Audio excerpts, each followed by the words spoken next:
Por anos, ele governou a Venezuela entre riqueza e medo. De herdeiro político a homem forte do regime, Nicolás Maduro construiu poder absoluto em meio a discursos, repressão e um silêncio imposto à força. Até que o impensável aconteceu e o mundo voltou os olhos para a Venezuela. Se você ainda não é inscrito, convido-lhe a se inscrever para juntos mergulharmos numa história real onde política, poder e geopolítica colidem. Porque histórias como estas não devem ser ocultadas. Elas precisam ser contadas para expor o que o poder tenta esconder. –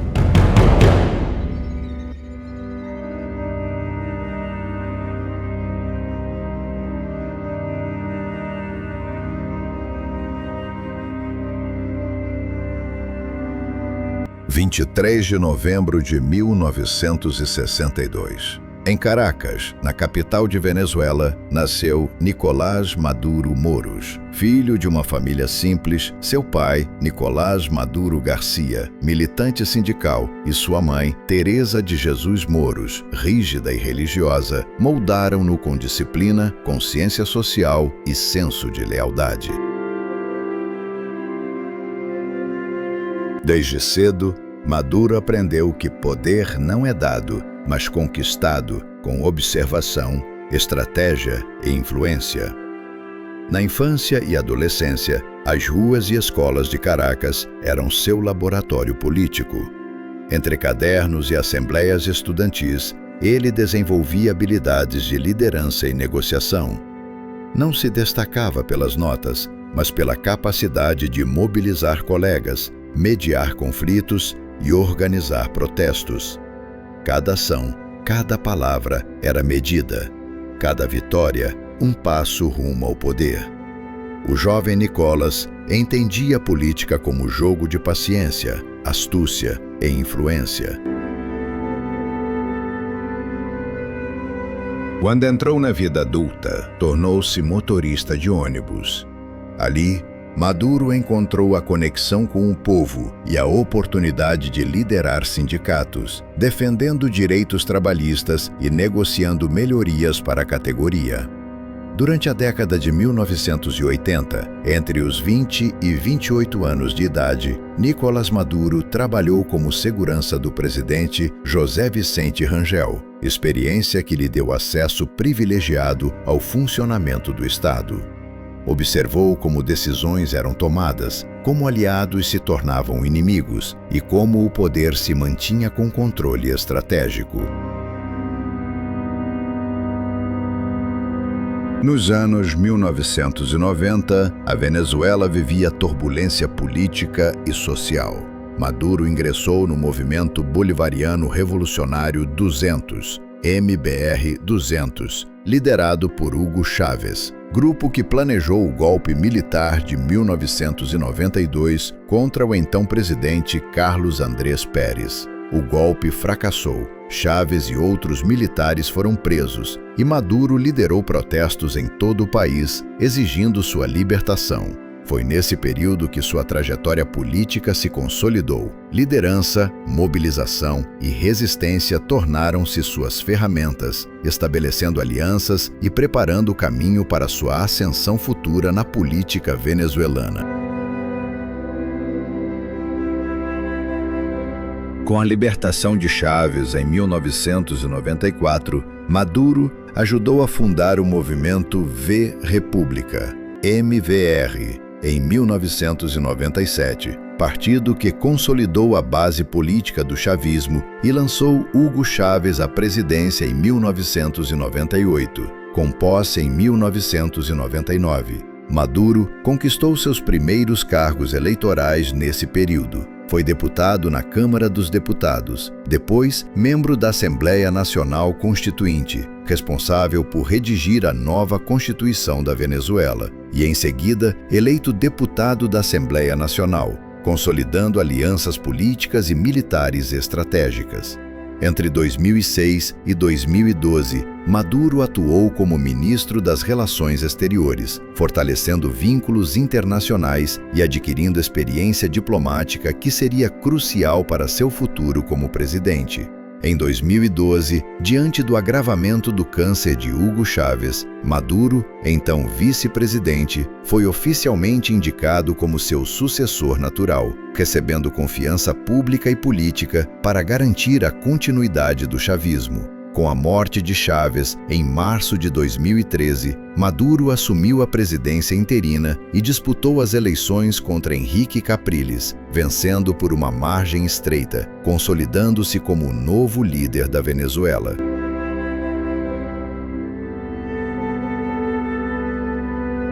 A eleição presidencial de 2013 foi apertada. Maduro venceu Henrique Capriles com 50,61% dos votos, uma vitória estreita que já prenunciava a instabilidade e polarização.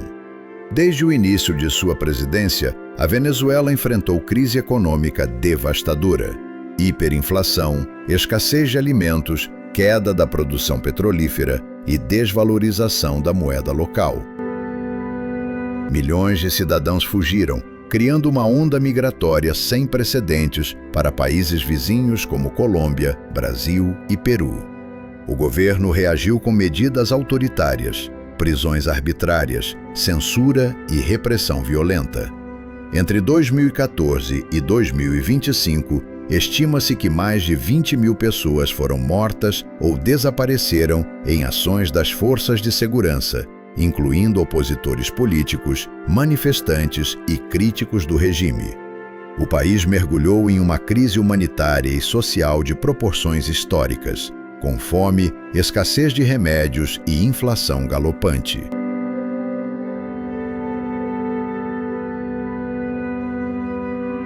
Nicolás Maduro enfrentava uma tempestade de acusações graves, vindas de opositores, jornalistas e setores da sociedade civil. Seu governo era acusado de corrupção e enriquecimento ilícito, com denúncias de desvio de fundos públicos, contratos superfaturados e controle de empresas estatais para benefício próprio e de aliados. A repressão política se tornava rotina: prisões arbitrárias, perseguição de opositores, tortura e censura à imprensa.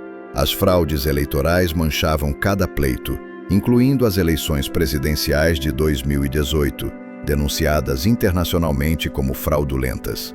Além disso, a violação de direitos humanos era evidente. Manifestações eram reprimidas com violência, ativistas desapareciam e forças de segurança eram usadas para intimidar civis.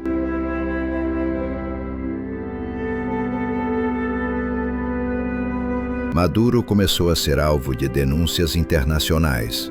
Desde 2015, surgiram suspeitas de que ele e membros de seu governo estivessem envolvidos no tráfico internacional de cocaína. A situação se agravou em 2020, quando o Departamento de Justiça dos Estados Unidos divulgou documentos acusando Maduro de liderar o Cartel de los Soles, uma rede de militares e altos funcionários que controlava produção e envio de toneladas de cocaína para Estados Unidos e Europa, corrupção de funcionários estrangeiros e agentes aduaneiros para facilitar o tráfico, lavagem de dinheiro em contas internacionais e empresas de fachada, uso de rotas diplomáticas e aviões oficiais para transporte de drogas, parceria com milícias e grupos armados para controlar regiões produtoras de drogas. Segundo os documentos, Maduro teria participação direta na supervisão das operações, aprovando rotas, pagamentos e acordos com intermediários internacionais.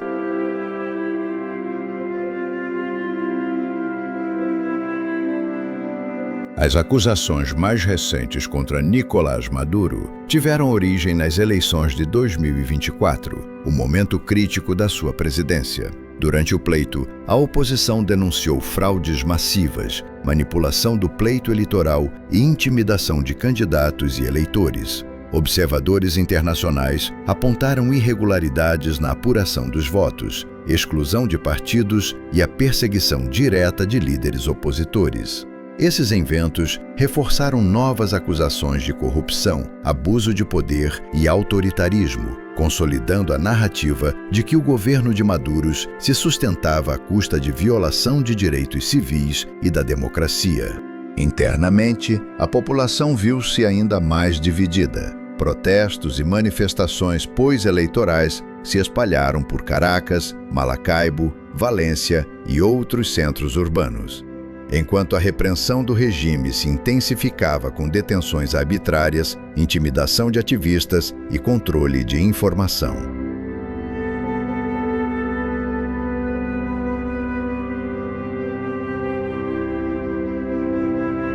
O episódio de 2024 deixou claro: Maduro havia perdido o apoio popular em setores-chave da sociedade, e sua posição, antes aparentemente sólida, mostrava vulnerabilidades que se tornariam decisivas para a intervenção militar americana.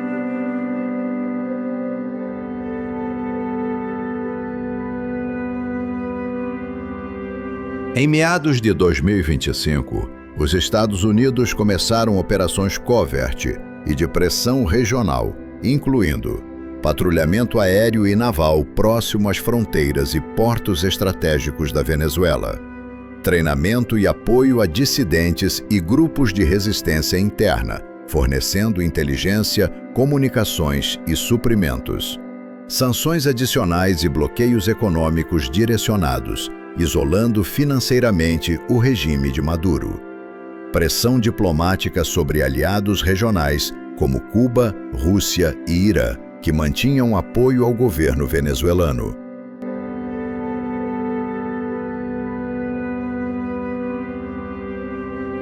A pressão de Washington sobre a Venezuela atingiu níveis sem precedentes. Unidades de inteligência foram posicionadas estrategicamente em países vizinhos, monitorando cada movimento do regime de Maduro. Satélites, drones e escutas interceptavam comunicações, enquanto equipes especializadas mapeavam residências, rotas de fuga e sistemas de segurança do presidente e de seus aliados próximos. Paralelamente, grupos opositores dentro do país receberam treinamento militar e apoio logístico, incluindo suprimentos, armas leves e informações críticas. O objetivo era criar uma rede de resistência interna, capaz de atuar em sincronia com qualquer ação externa, minando o poder do governo chavista e preparando o terreno para uma intervenção direta. O governo dos Estados Unidos ofereceu recompensa de $15 milhões por informações que levassem à sua captura, transformando-o em um dos líderes mundiais mais procurados por narcotráfico. O ápice dessa escalada chegou em 3 de janeiro de 2026. Durante a madrugada, explosões sacudiram Caracas, Maracaibo e Valência, marcando o início da primeira invasão aberta do território venezuelano em décadas. Operações coordenadas pelo Comando Sul dos Estados Unidos, combinadas com forças especiais locais e tecnologia de inteligência avançada, penetraram rapidamente em pontos estratégicos do país. O cerco foi preciso. Nicolás Maduro e sua esposa, Cília Flores, foram capturados sem grandes confrontos, isolados e levados para solo americano. Eles enfrentariam acusações formais de narcotráfico, corrupção massiva e crimes contra a humanidade, encerrando décadas de governo marcado por controvérsias, crises econômicas e repressão política.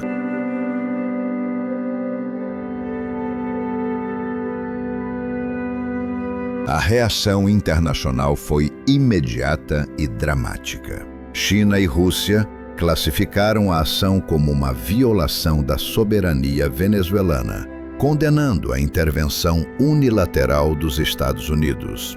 A União Europeia pediu contenção militar e negociações diplomáticas urgentes, tentando evitar um conflito regional maior. Países vizinhos, incluindo Brasil, Colômbia e Peru, alertaram para o risco de precedentes perigosos na América Latina, temendo que ações similares pudessem se repetir em outros países instáveis. A invasão de 2026 não foi apenas uma operação militar, foi um marco geopolítico, redefinindo alianças, expondo fragilidades regionais e mostrando o peso da intervenção internacional sobre governos considerados autoritários.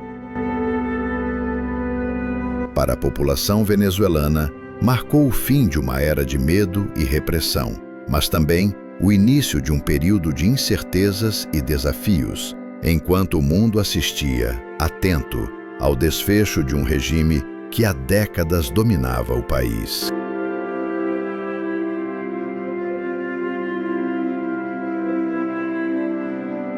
Se você acredita que histórias como esta não devem ser silenciadas, curta o vídeo, inscreva-se e compartilhe para mais pessoas, porque a verdade só sobrevive quando alguém decide contá-la.